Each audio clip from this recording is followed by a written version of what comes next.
How's everybody doing? Hey, good evening. Oh, And good evening. Good evening.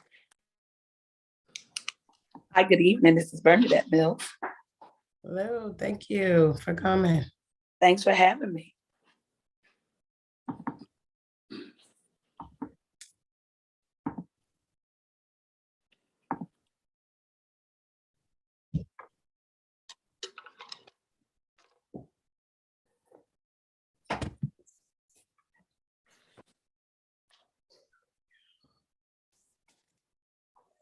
Oh, okay. Oh, okay. Yeah. Let me see this.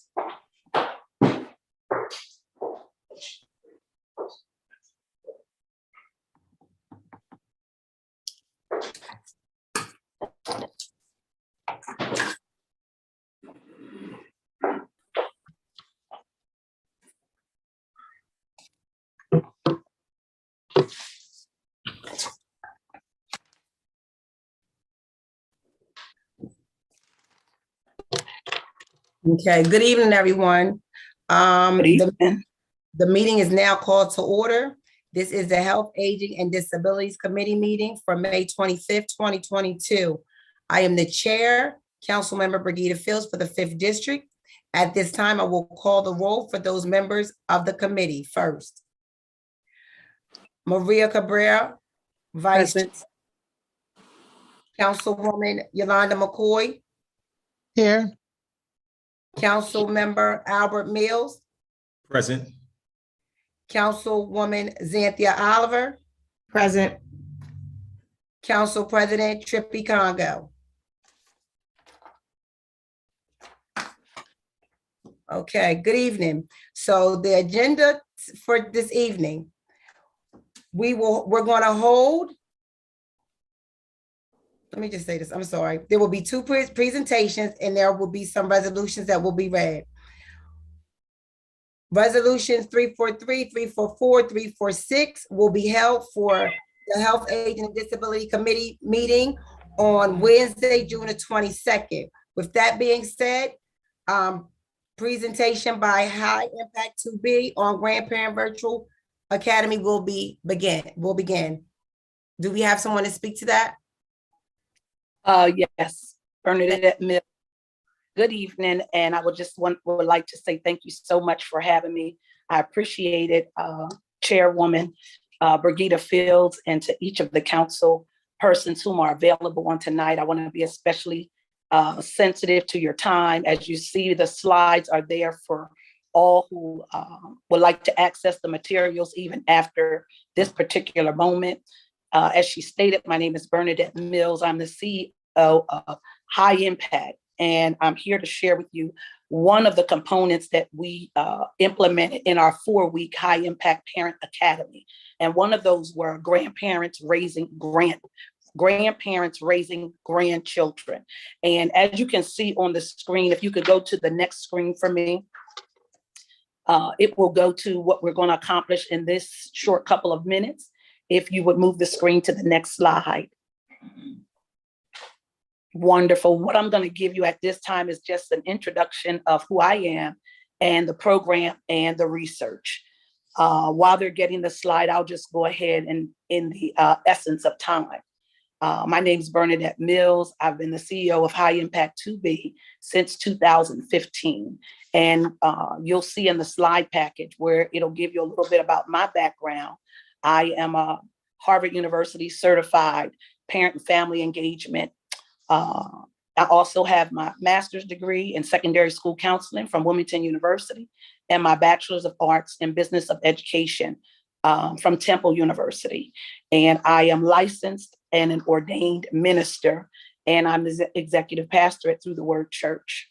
I've been married over 31 years, and I have 5 adult children. I'm an author of the book, I Choose to Live, and I want to be able tonight to encourage the hearts of grandparents who are raising grandchildren across the globe, but specifically here in the city of Wilmington. We have had the opportunity to partner with many of the school districts here, whether it was Red Clay, at AI DuPont Middle School, Christina School District, at Stubbs Elementary, whether with parents as teachers, the Delaware Department of Prevention and Behavioral Health, as well as Christina School District. We've also partnered with the Delaware Fatherhood and Family Coalition. And one of the highlights of high impact is that in 2021, in February, we were selected because of the accomplishment at AI DuPont Middle School from taking their state grade from a D to an A+ by the state.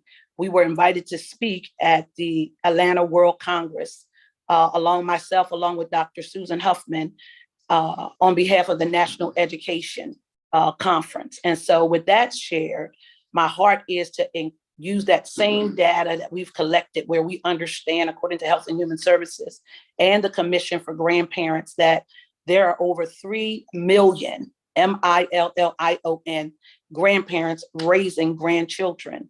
And so we want to be able to put the tools in their hands that can help them better advocate for themselves, do better self-care, and ensure that they're getting the information, whether it's through technological services, whether it's through advocacy, and whether it's through peer relationships. And that's what we hope to present on tonight. One of the major issues that we all understand is that grandparents are dealing with adults being put in prison. So now they're grandparents raising grandparents. There are adults who are addicted to drugs. So now they're grandparents raising grandparents. And now they are also adults who have either deceased or taken on responsibility, or who have come through COVID and are dealing with circumstances that they've never had to deal with before. So they're raising grandchildren.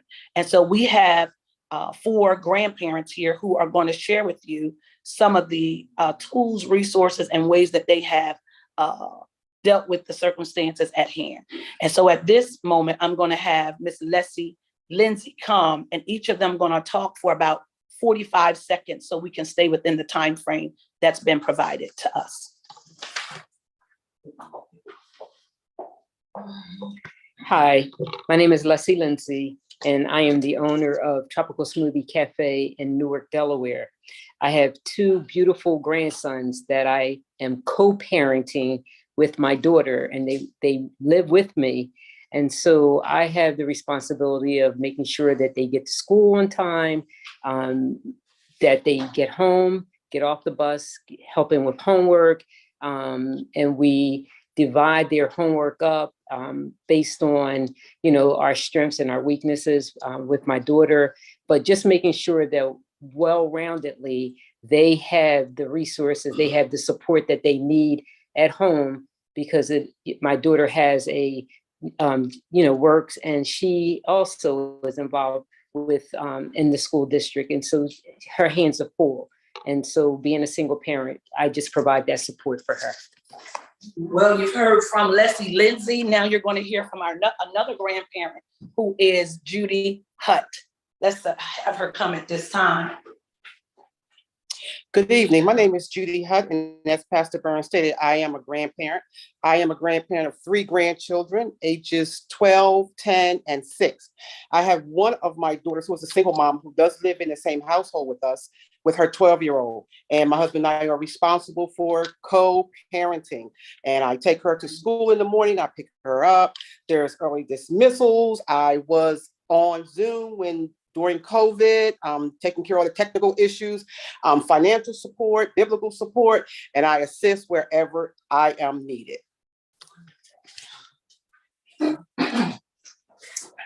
Our next grandparent is Miss Sylvia King at this time. Excuse me. Good evening. My name is Sylvia King. I love the Lord, and I owe all that I have and all that I am to him. And for this, I say thank you. I am 72 years old, retired mother of 3, grandmother of 8, and great-grandmother of 2. I'm a baker, seamstress, and all-around crafter. My small business, Made for You by Sil Will, is where I make and sell handmade jewelry, clothes, and most recently, custom-designed T-shirts. I support my family spiritually, socially, and sometimes financially. We stay connected, and I step in where and when I'm needed. My grandchildren are fortunate enough to have both parents in their lives, which makes my job a lot easier.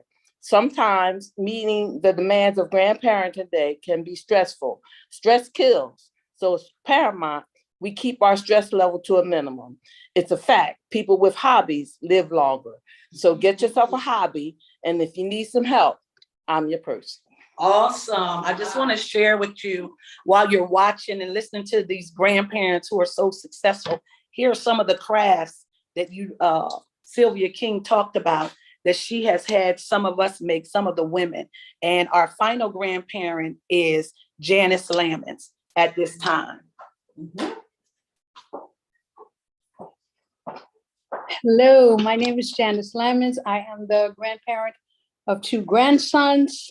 My son and his wife went to, I don't usually have them every week, I usually have them on the weekends, but my son and his wife were taking classes during the pandemic.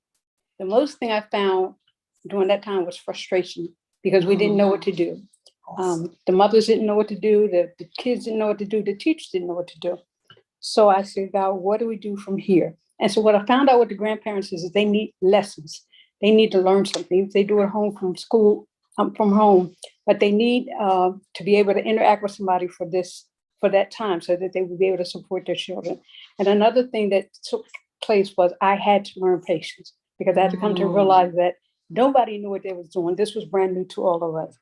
And so I learned patience and I learned how to deal with all of that. And in saying that, I want to say that high impact, we have game changers, 4-week session where we teach people how to be empowered to do something different. And so if you ever want to be a part of it, please come be a part of it. We're looking forward to seeing it.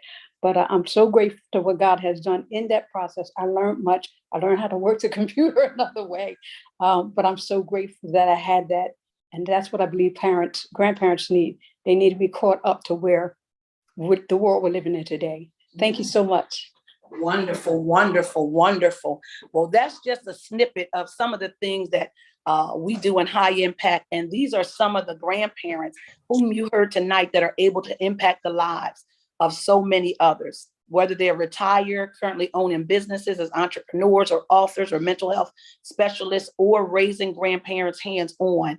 These are the things that we would like to convey. And so as I complete my presentation tonight, one of the things that we proposed is opportunities for grandparents to come together. As you heard Janice Lamons share in our conclusion, was that she needed the opportunity to be around others, where she learned technology, where this was the first time they were experiencing things. So we needed to have people who were an advocate. How do you do things that you've never done before?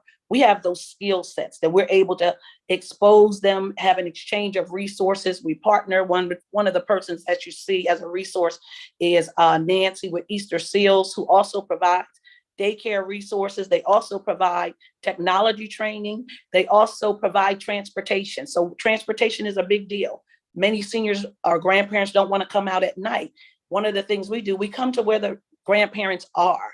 And so those are the opportunity. There needs to be also needs assessment where grandparents can say what it is that they need. We know what we like to suggest or recommend, but we like for them to say what their needs are, whether it's crafts, technology, dealing with the prison system, someone advocating for them. One of the biggest things that came out of our 4-week series was that not having the ability to connect with the schools on behalf of their grandchildren. Many times the school or the instructor will say, we send an email. Well, that grandparent either didn't have their own email or were not able, that child had a laptop, that child had a Zoom ID, that child had, but that grandparent was not able to navigate those systems. We need to make sure that that's possible. So we're going to be partnering with the school systems now to be able to assess how many grandparents are raising grandchildren within that particular individual school so that they can know how to set up a system that would better help them to communicate and not have a delay in the process. Some of the topics, as you see there on the screen, are dealing with self-care, estate planning, caregivers, interfacing with the schools, and mindfulness. One of the other things is insurance, how to manage those pieces on behalf of that mother and that child.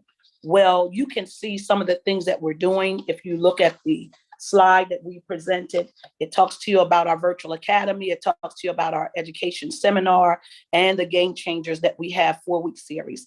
We're no longer going to hold you up anymore. We appreciate your time. We love to see how we could support or partner. My contact information is on the screen. Feel free to access it at your convenience. Once again, thank you for having me tonight. I appreciate it. Chairwoman Fields and each of the council members who are present. Once again, it's been great to be able to make this presentation to you and to your audience. Anybody have any questions? Yes. Thank you. I'm sorry, my computer froze. I just want to recognize Councilwoman Darby and also City Council President. Thank you. Does anyone have any questions for Ms. Burnett? Yes, yes, I'd like to say a few words. Ms. Mills, how you doing this evening? I think y'all did a great presentation, and reading up on all your information from a couple of weeks ago. I think this is a great company, organization. I know so many grandparents that are very eager to get involved with this. As I told them after the budget was over, I would be trying to connect with you so we can do a little Zoom meeting. So the budget is over. So maybe next week or after the holidays, I will be reaching out to you. I will send you an email with some names and numbers of individuals who are interested. And I'm just glad to see you, and y'all keep up the good work. Thank you so much. It's so awesome always seeing you, Councilwoman. It's an honor to be a part of this on tonight. I look forward to talking with you more. Thank you. Councilwoman Darby? Yes, thank you. I just want to say this is amazing. I was looking for a program like this. I just want to say shout out to the grandmoms, because I know without my mother helping me with my kids, listen, I would not be where I am today. And my kids, as she said, she's the grandmother and I'm just the mom, right? So gotta love her.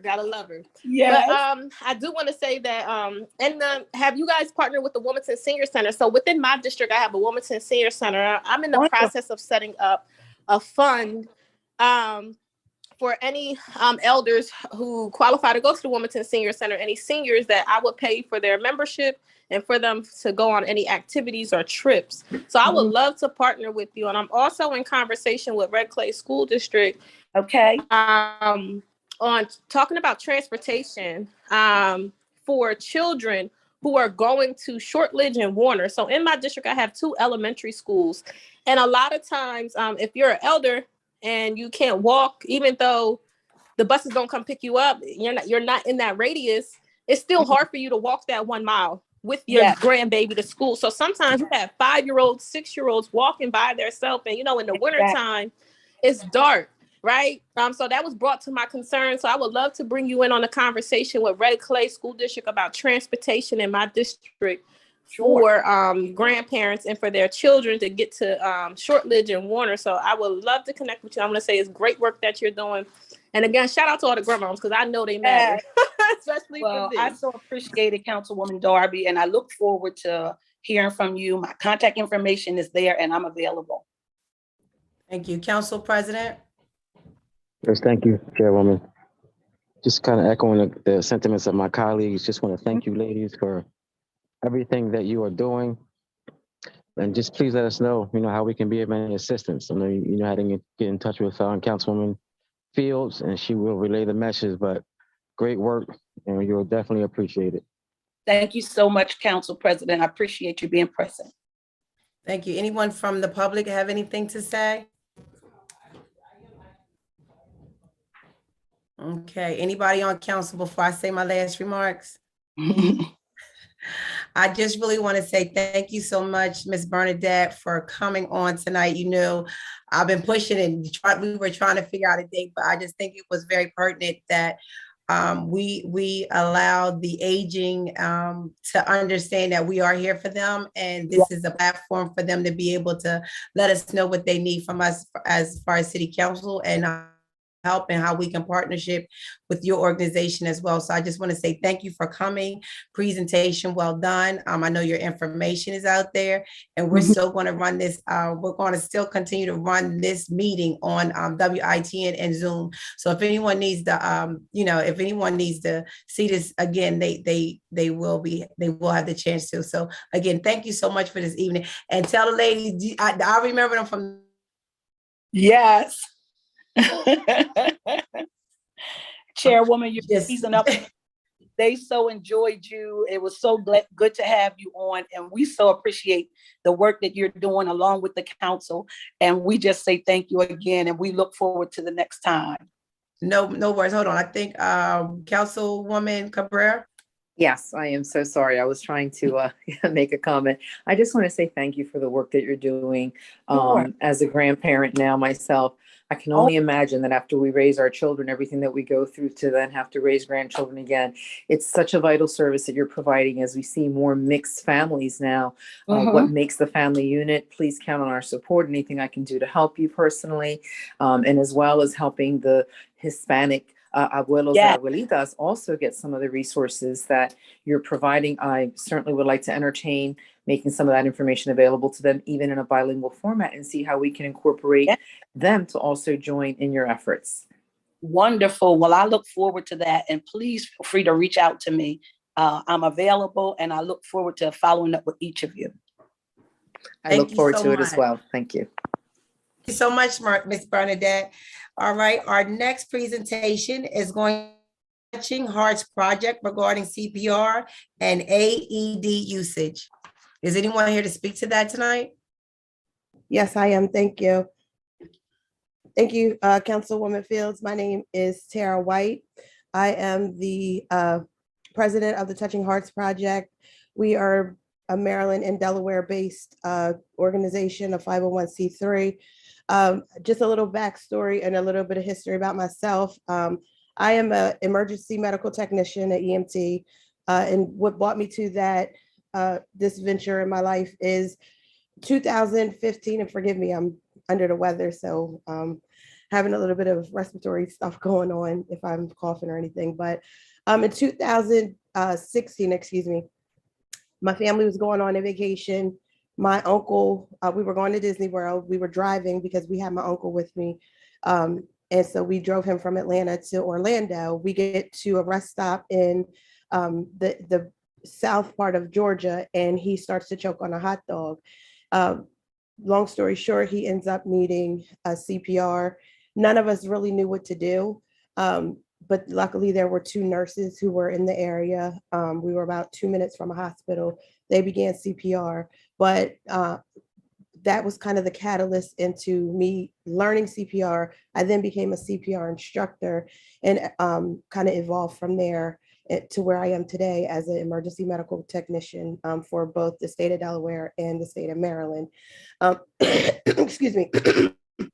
And in looking and being an EMT and the work that I do, I've noticed that there's been some disparities in certain communities with AED access and usage, and just knowledge about what AEDs are, and also trauma kits. And these are normally in the areas where these items are needed the most. Could you advance the screen, please? So CPR is what would, excuse me one second.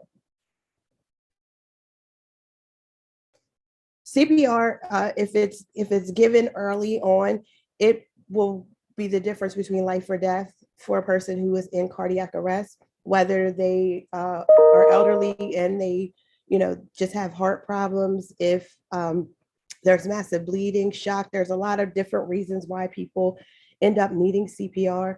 What an AED is an automatic external defibrillator. It basically listens to the heart's, it takes a reading of the heart's rhythms and decides whether or not it needs a shock. These items are very user-friendly and they should be available to the public. However, like I said, there is a disparity about where these items are located and access to them. So what the Touching Hearts Project is attempting to do is bridge the gap between AED knowledge and usage and being able to have on the ground equipment available readily for community members, so that in the event that someone is in some kind of cardiac emergency for whatever reason, it could be just a medical reason, or it could be traumatic, like a gunshot or something like that, that the community would be able to access it and sustain their life before EMS personnel arrive. Could you move to the next slide? Thank you. So this just gives you a little bit of statistics on the survival rate in cardiac emergencies by race. And as you can see, in Black and Brown communities, it's a much lower rate than it is in other communities. And we want to bridge that gap. That's the whole idea of the Touching Hearts Project. We want to be able to save lives. We feel that no one should die from cardiac arrest just because of their zip code. So we want to be able to offer AEDs to the public, as well as trauma kits where they're readily available, but also be able to give people the knowledge and tools to use those things. So just having them sitting there doesn't mean anything if people don't know how to use them. So you can advance to the next slide. So studies have shown that regardless of a neighborhood's racial makeup, it's more of a lack of knowledge. So in areas that are lower economic status, that's where you're going to find those discrepancies, where there may be AEDs available, but people don't know where they are. They don't know how to use them. They don't even know what they are. I'm a CPR instructor, and a lot of times I get, well, what's an AED, or when am I supposed to use an AED? And that's one of the things I want to increase awareness of what it is, how to use it, when to use it, so that people their lives are being saved through the usage of AEDs and CPR. And you can go to the next slide. And again, like I said, no child or adult should die of cardiac arrest just because of their zip code. I feel that AEDs should be readily available in public areas where they're easily accessed and easily identifiable, where people can obtain them if needed without having to get into a locked building or wait for EMS to arrive. So just, that's our main goal. And next slide one more time, sorry. All right, so some of the things that we are doing is trying to certify community members in CPR, AED, and first aid. We work with a lot of schools. We certify a lot of students, teachers. CPR can be taught to anyone who's able to perform the skill and understand the knowledge. So a lot of times people ask me, well, how old do you have to be to learn CPR? I've trained people 8 years old to 88 years old and older. There's no age limit other than the fact that they have to have the knowledge base and understand how to perform the skill. We also want to be able to increase the number of AEDs that are available in case of an emergency. So EMS personnel do carry AEDs, some police officers carry them, but there is always a window of time from the time a person calls 911 to the time that they actually are able to arrive on scene and set up their equipment. If there's AEDs available in certain hotspots within the community, people would be able to access them and lives will get saved quicker. Statistically, for every minute in a cardiac emergency, for every minute that a AED is not available, it decreases the chances of that person's survival by 10%. So that's about a 10-minute window from the onset of a cardiac event to the AED arriving, where that person's chances of surviving have dramatically diminished. We also want to have a plan to recertify people because CPR changes every 5 years. We want to make sure that people are up to date with the newest trends in CPR and that their certificates remain valid. We also want to provide safety awareness workshops within the community and be able to train community members as instructors so that we have more people advocating for this effort. And the more people that can help train, the more people we can in turn train. Last slide, thank you. And so our ask today is we're looking for sponsorship to sponsor community members to be trained in first aid, CPR, AED, as well as being able to provide those AEDs and trauma kits that can be set up in hotspots within your district, and also helping identify where those areas are. Where are the 911 calls coming the most? Where are they responding to in certain areas? Where are the areas of most concern? Whether it's a elderly population or a high crime area, where are those areas where this would be the most beneficial? Also of identifying and helping set up locations where we can host the classes so that people don't have to travel to get to these locations. And then just advertising the training within the community. Again, I thank everybody for your time. I know we're on a limited time basis, so I'm gonna turn it back over to Councilwoman Fields. But again, we are the Touching Hearts Project. And we would just like to see everyone get trained in CPR, AED, and have access to AEDs and trauma kits. Thank you. Thank you, Ms. White. Questions from any council members? Oh, okay, I'm sorry. Yeah. Okay, we're gonna go with Councilwoman Cabrera. Yes, thank you so much. Wonderful presentation. Again, bringing attention to disparities in certain communities that don't have access to this information. So I just want to say that for someone who has worked in the medical field, has had to, get the CPR trainings and all of that, I, as a councilwoman, am happy to, with the funds that we have, at least the ones that I have left in my account, to support one of these trainings. I would welcome, to participate, to be there, to bring some publicity to it. I would participate in one of the trainings and bring that to the attention of the community. Certainly want to include my Hispanic community that lives in, the disparities, include them as well to take these trainings. So I would encourage that. And, would love to work with you on getting more of the media involved around this and building that support, maybe even getting businesses to be co-sponsors of a training in their neighborhood where, people in that neighborhood could participate. So let's talk offline, away from the meeting. Don't want to drag it out, but just want to say exceptional. Thank you for leading this cause. Count on me as a partner, financially, and to help bring the weight of my name and position to get more people to participate in taking these trainings and keeping our communities safe and living longer. Something like CPR, very basic, can help you. And if people don't have that training, we see what happens. Thank you. Thank you. Thank you, Councilwoman Cabrera.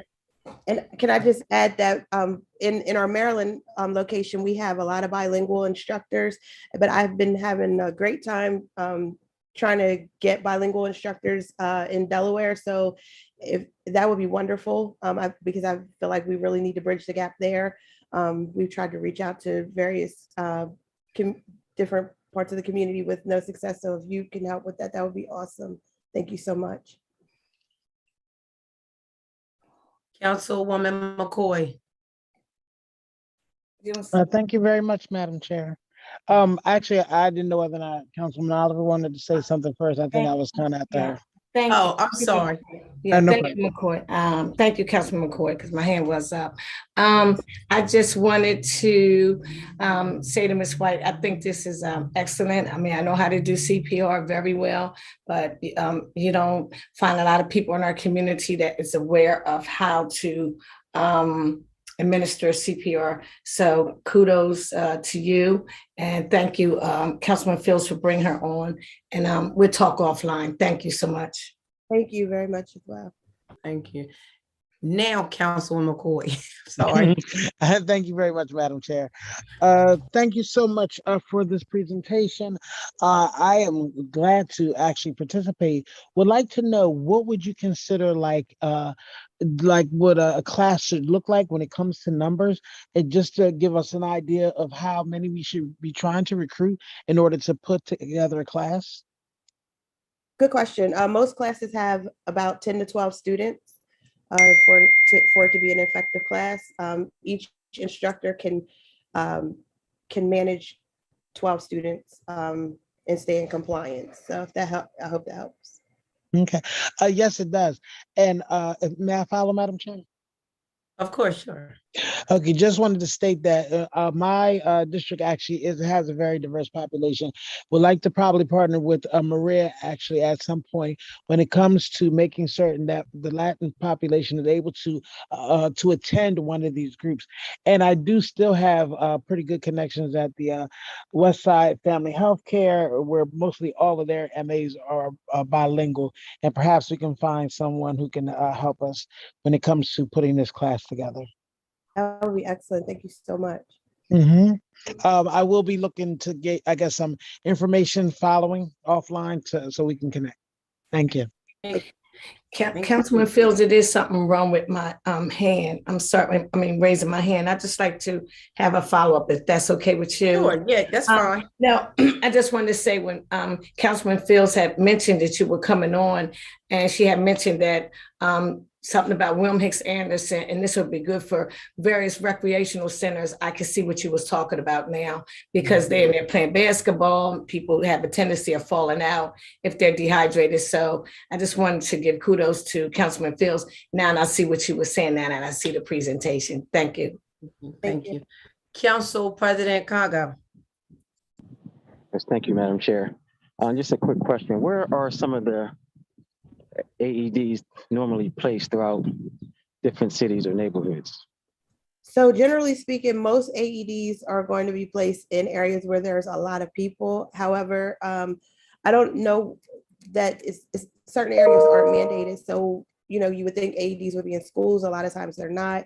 But most places where I've seen them are libraries, public buildings, but not easily accessible, like in a residential area on the street. And that's where the discrepancy is. So you'll find them in business districts, which is fine, but a lot of cardiac emergencies are happening at home or, you know, in communities, and that's where we're not finding them. Okay, thank you. You're welcome. Is there anyone from the public? If so, would you like to raise your hand?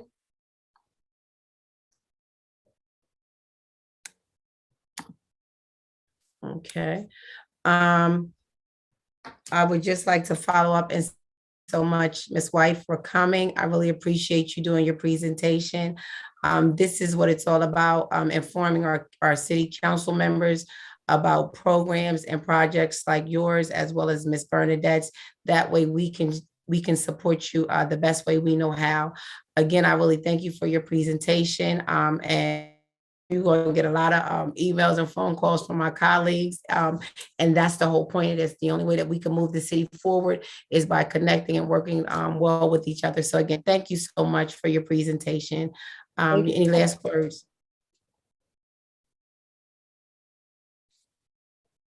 You have any last words? I just wanted to thank you for having me, and thank you for allowing me the platform to share what it is we're trying to accomplish. You're welcome. Thank you. Have a good evening. Okay, our next piece of it on the agenda is a resolution of sponsor Cabrera. Yes, thank you, Madam Chair. This is to support Senate Bill 231, which would remove gender as a factor in determining car insurance premiums and to end the unfair insurance premiums. And this would align with the research. There's a disparity with insurance premium when it comes to sexes, and unfortunately the disparity shows a discrimination that's gender-based, and it leans heavy towards the women. I used to think it was the other way around, that since women were the safer drivers, our insurance rates were lower than the men's. Apparently, the research and the findings are showing differently. So these recommendations are being made to the Department of Insurance to make sure that people who have identical driving histories pay the same amount for their insurance, regardless of their gender. Any questions on this?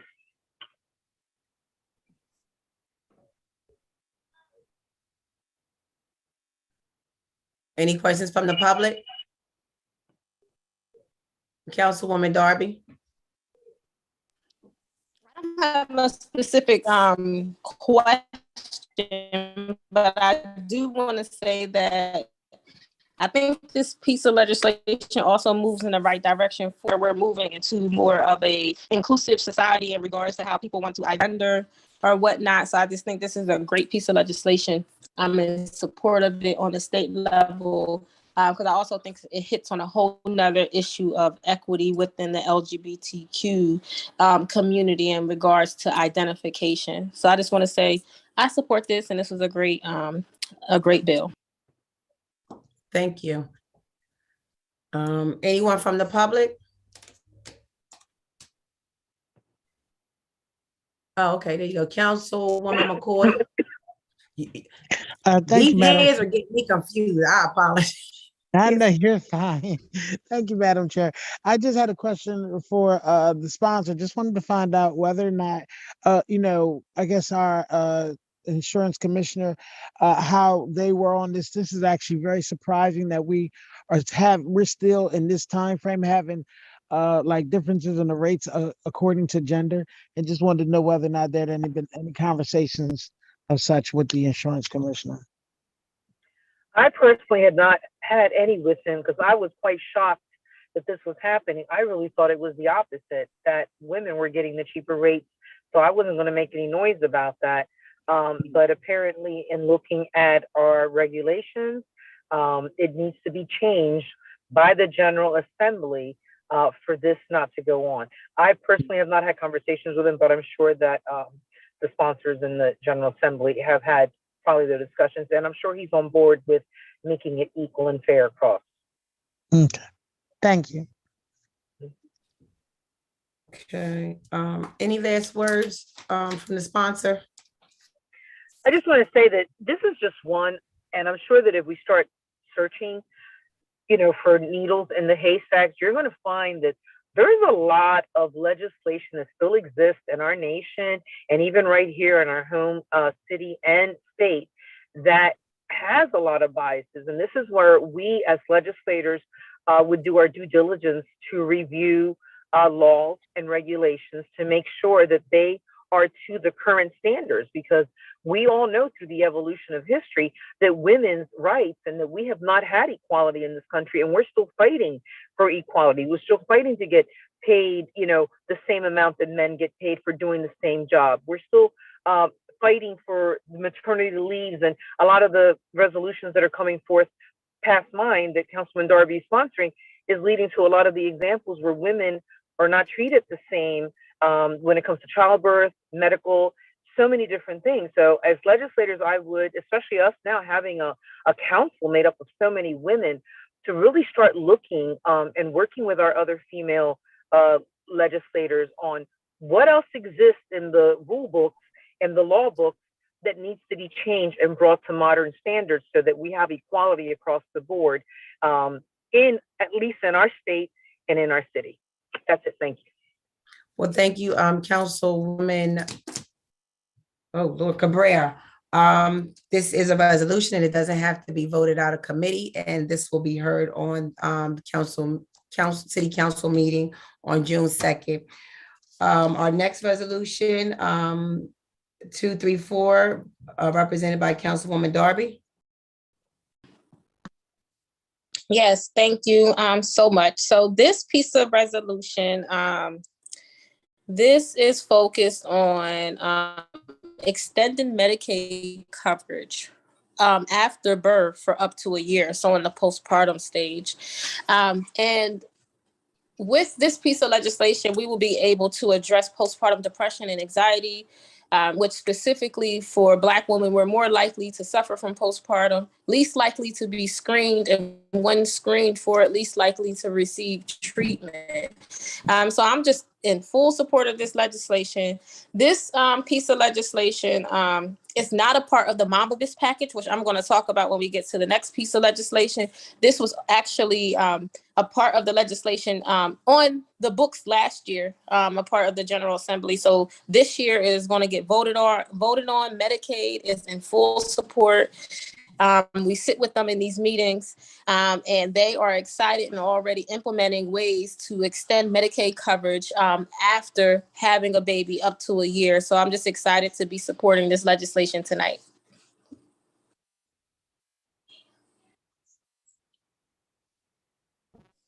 Thank you. Are there any questions from any council members? Councilwoman Cabrera.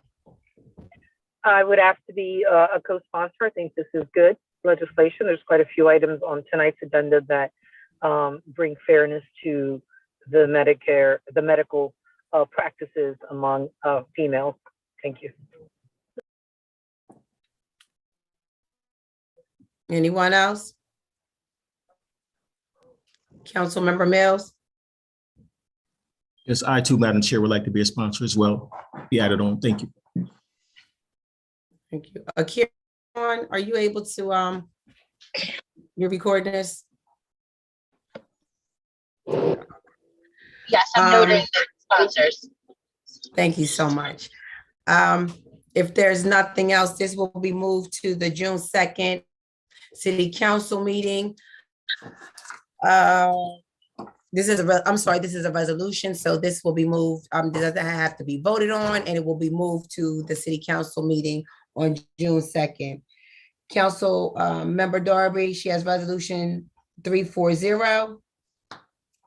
Yes, so HB number 340. This piece of legislation is a part of State Representative Melissa Minor Brown's Mama Biz package. So the Mama Biz package, the actual name comes from federal legislation that is around addressing Black maternal health care. So our country overall, compared to other countries that are similar to the United States, we have maternal rates that are extremely high. Our disparities, when you look at the United States between white women and Black women, are even more concerning, right? So we have all women who are impacted in the United States by maternal care that they're getting here, where all of us are facing some type of inequity. But when you look at white and Black women, the gap is wider. And we ask why, right? It's not because of race, because we're born Black. It's because of racism that we're experiencing historically, systemically, when we're dealing with the medical system that is causing Black women to have higher rates of mortality, higher rates of death, higher rates of C-sections, higher rates of postpartum depression. It is stemming from racism in the medical system. And it doesn't matter if you make $10,000 a year or if you make $1 million a year. You could be Serena Williams, a Black woman who is known across the world, who probably could have several hospitals built. She still faced discrimination because of her race while she was delivering her baby, right? So this isn't even a class issue. It is strictly a race issue. You can't master degree your way out of this, get your PhD out of this, because a Black woman loves to go back and get her master's degree. We are the most educated group of people in this country. So those things do not protect us from these disparity rates that exist. So this specific legislation, 340, is to expand the duties of the Child Death Review Commission, which I am happy to be sitting on. They're looking to diversify the Child Death Review Commission and get more people of color on there, some Hispanic people, some Black people, people with different experiences and background. As I run a nonprofit focused on addressing Black maternal health care, and I'm also a postpartum doula. So I'm sitting on the Child Death Review Board to be able to review deaths of infants and women that is happening throughout the state of Delaware, and figuring out ways to prevent the future deaths of children and of women who are dying. So this legislation kind of just expands the duties of the Child Death Review Commission and in regards to like maternal deaths for women and babies. So I'm in full support of this piece of legislation, and I want to thank the sponsor again. She is amazing, State Representative Melissa Minor Brown. So thank you. Do any of the council members have any questions? Does any of the public have any questions? If not, this is a resolution and this will be moved the city council meeting on June 2nd. Councilmember Darby, you have one more that will be read tonight, which is resolution 341.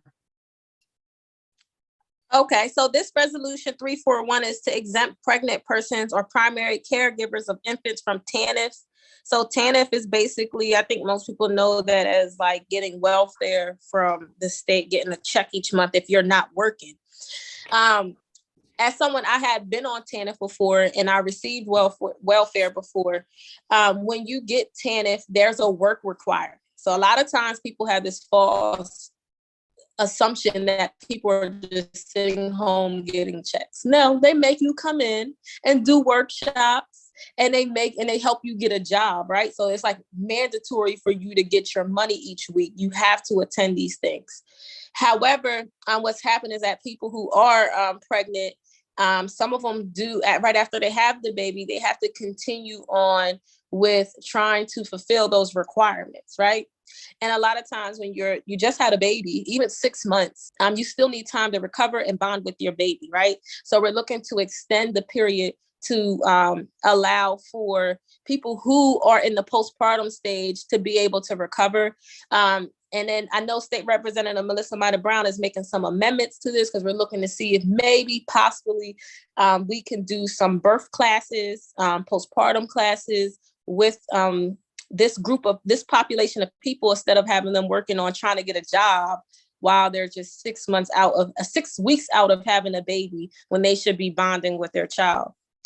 So I'm in full support of this legislation. And I thought that there were 2 more, Chair, but that's fine if we're only doing those tonight. Yes, we will only be doing those tonight. On the next, because you weren't on here earlier. I mentioned the start of the meeting that the next Health Aging and Disability Committee meeting, your last 3 pieces of resolutions will be heard at that meeting. Do we have any council members that would like to speak to resolution 341? Do we have anyone from the public that would like to speak to this resolution? Councilwoman Darby, is there any last words pertaining to this resolution? No. What's the date for the next meeting? June the 22nd. Okay, thank you. You're welcome. If there's no other council members that want to speak to the resolution, I would like to thank everybody. This particular resolution 341 will be moved to the city council meeting on June the 2nd. I would like to make a motion that the meeting be adjourned. So moved. Second. Okay, it has been moved. It has been properly moved that the meeting be adjourned. I would like to thank everybody for coming to tonight's meeting. Thank you, and everybody have a great evening. Good night. Good meeting. Good night.